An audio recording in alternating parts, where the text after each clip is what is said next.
Back here at home, another day that Connecticut is seeing a COVID positivity rate over 1%. It stands at 1.26% after 139 tests out of about 11,000 came back positive.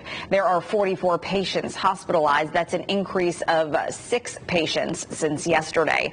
Now, we know that you have a lot of questions about this increase in cases. Joining us is Dr. Ulysses Wu, an infectious disease specialist with Hartford Healthcare.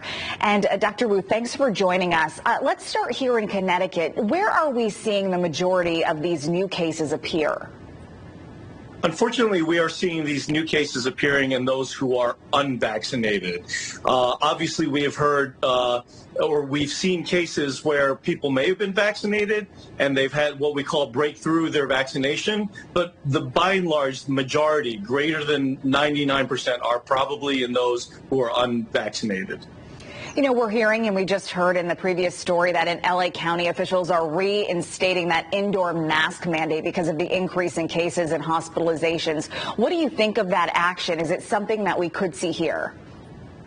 It really depends, and it really depends on how we deal with this. And so I've always said that there are two things that are causing this increase, and the Delta variant is part of that. It is more transmissible, but vaccinations themselves have given us a false sense of security in the sense that we are starting to unmask and we are starting to not do our social distancing. Now, for those who may be protected through the vaccination, that is certainly good. But for those of who are not vaccinated, unfortunately, it is no different from last year. And so unmasking, lack of social distancing is contributing to these factors. That's a good point. You know, one population maybe can't get vaccinated, children under the age of 12. Do parents with children at summer camp need to be worried about, the increased spread of this virus as well as the Delta variant? I want them to be reassured that outdoor transmission is going to be very different from indoor transmission.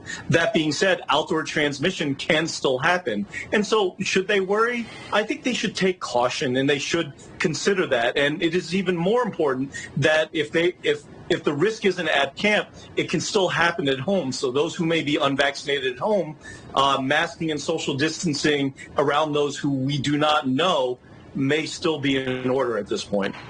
And one other question for you. With more people traveling, taking vacations because it's summertime, kids are out of school, what advice do you have for families to make sure everyone stays healthy?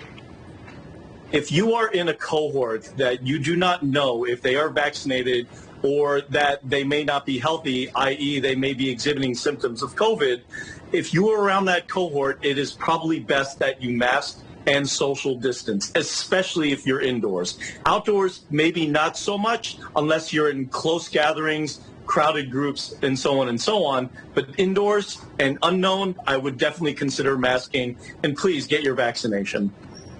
Dr. Wu, thanks for your time as always. Thank you for having me. All right, moving